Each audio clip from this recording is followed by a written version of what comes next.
Hello, I'm Tommy Moore from the Bartitsu Lab, and in this particular video we're going to be looking at some ways of using pushes in pugilism or boxing to open up areas of opportunity. Now, I like to look at boxing both as the sport of boxing and as an art of self-defense, and I think there's lots to be learned and correlated between the two. One of the good things about boxing for self-defense is obviously you can add more to the arsenal, you can play with it, you can experiment and add more material. And one of the areas that is particularly beneficial for using your boxing in self-defense is being able to push correctly. When you're boxing, and you're boxing as an amateur, you're boxing as a professional, pouring, pushing, these things are stalling tactics, these things are essentially ways to be crafty in the ring and open up little opportunities. But for street self-defense, being able to push and hit actually offers a plethora of opportunities, adds extra elements to your game. So it's important, as well as practicing, practicing your normal boxing, it's also important to practice mixing in other material into that mix to make a good muesli of ass kicking. Now, I'm going to look at some ways you can use pushes to open up your pugilism for defense. One of the first and one of the easiest things I get people doing is pushing, so with their jabbing hand, more often with their jabbing hand.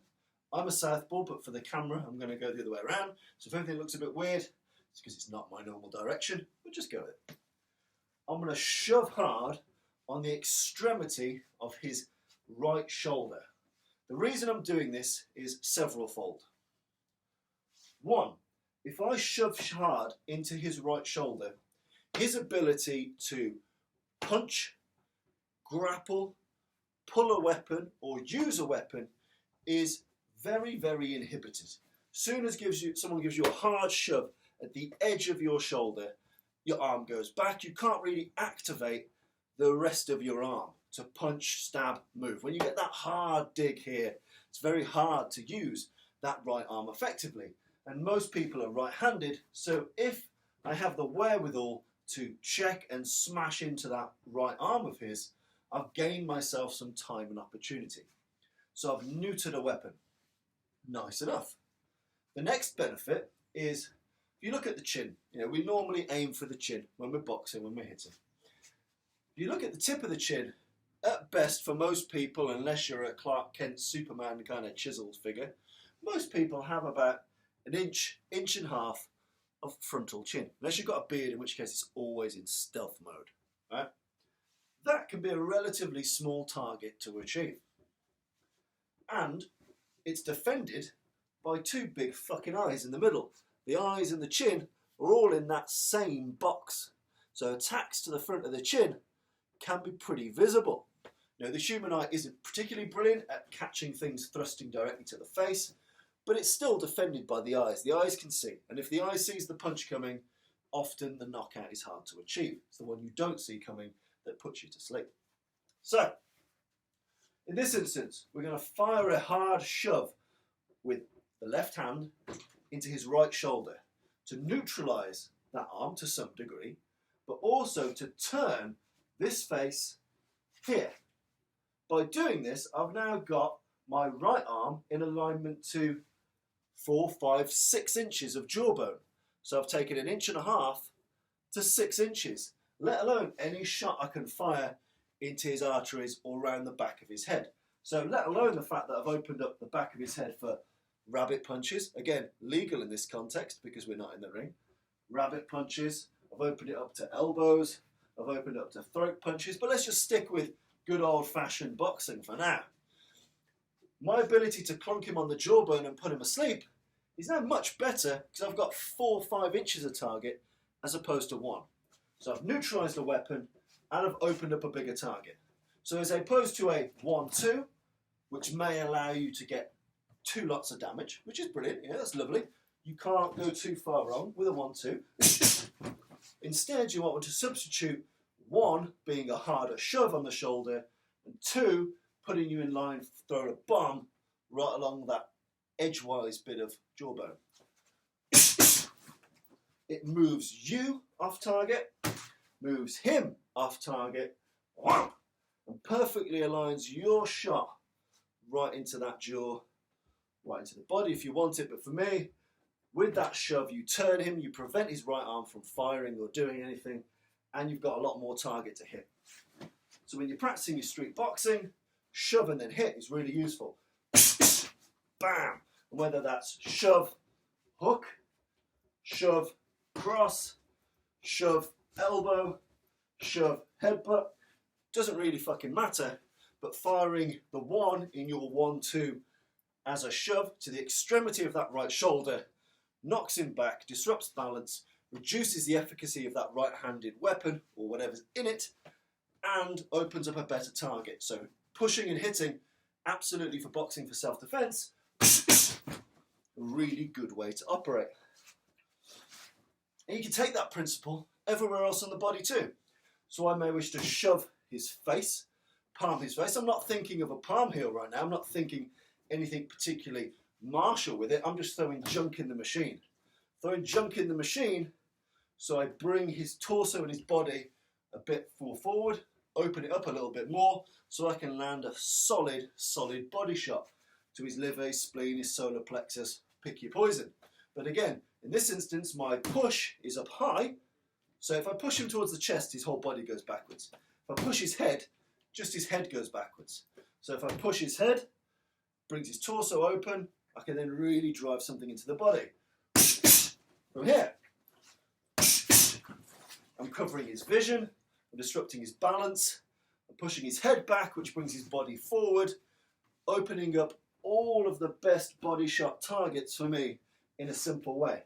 Let alone what it opens up if you want to hit to the throat or anywhere else, or indeed if you want to hit down to the groin.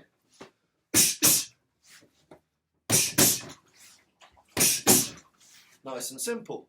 Push up high, hit down low. Push up high, hit down low. Push up high, hit down low.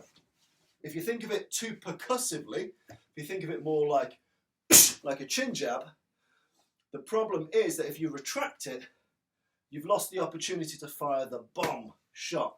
You might have landed a really decent chin jab, but in this instance, our mission is to land a really decent shot to the solar plexus, liver, spleen, or groin. From here.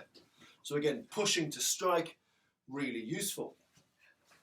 Sometimes the opponent is a bit more square on. So if he's a bit more square on, and I've got a fence up for argument's sake, if I give him a short, springy shove to the body, humans, when they're in conflict with another human, like a child, will do the opposite of what they're told. So if you say go away, they stay here. If you push people away, they come back. So we're using that exact same principle here. That we've got our fence, and maybe he's got us in a less than opportune area to fire this right hand. Maybe I want a bit more space. Now, I can step back, but that might trigger his immediate attack, and I'm in essentially a bit of a passive state if I've stepped back. If I give him a pretty springy shove with this, he'll, a bit like Bob, he will immediately try and reclaim territory. A lot of fighting is about space, about territory, about real estate. I want to be where he is, or he wants to be where I am. He's going to move through me. So, if I give him this little shove, I know that he's probably going to come back into this vacuum. I've pushed him out. He feels that that's a bit of a loss. He's lost some ground. He's going to come back in to retake that ground. And I know this. So when I give him a shove, when he comes back into that ground, I can replace that with a shot which now has range. You see? I've given him a little shove. He's now instinctively coming back. I've managed to land a shot right in his jaw. I've given myself that little bit of extra space, those 2-3 extra inches, to really turn my hips, my shoulders, everything into that shot. If I fired it from here, yes, you can cause some damage up close, or you can change the tool to a hammer fist, an elbow, or a headbutt. But in this instance, let's say boxing's your go-to, boxing's your jam, that's what you're good at. That short, springy shove to begin with from the fence might be all you need to get a bit of space, and as he naturally refills the vacuum you've just left, bam, you can clock him. From here. Space, time, torque, you've got all the options for you, as he's literally moving straight back into that space, because that's what humans naturally do when they're fighting. You watch expert boxers at a press conference. One gets pushed, he doesn't stay where he got pushed to, he comes right back, because he's like, you don't get to push me. You don't get to push me, I'm going to come get you back. That's how everybody thinks. So if I give this guy a little shove here, he's going to come back into the space. And as a reward, he's going to get a knuckle sandwich. From here. Nice, and you could apply that with a hook, with a cross, with an uppercut, with a headbutt, with an elbow, with an knee, whatever you want to do. But those short, sharp shoves actually offer up a wide range of opportunities for you. So, to recap, to open up a good bit of jaw, to neutralise a weapon, shove hard on the left shoulder, opening up a nice power line to his jaw. If you find yourself face to face, you find yourself front on, give yourself a short, springy push as he comes to refill that space, as people will often do, then you fire the shot. So suboptimal striking range, short, sharp shove, then hit him as he re-enters. And then finally, shoving up top to hit down low. So making sure that head goes back, blinding him, confusing him, knocking him off balance, but more importantly, bringing his torso and his groin forward for whatever you want to do. And like I said, this could be up top, solar plexus, liver, spleen, or groin from here. So pushing to hit is a really good tool to mix up self-defense, self-protection within your boxing game. So hopefully you found that useful.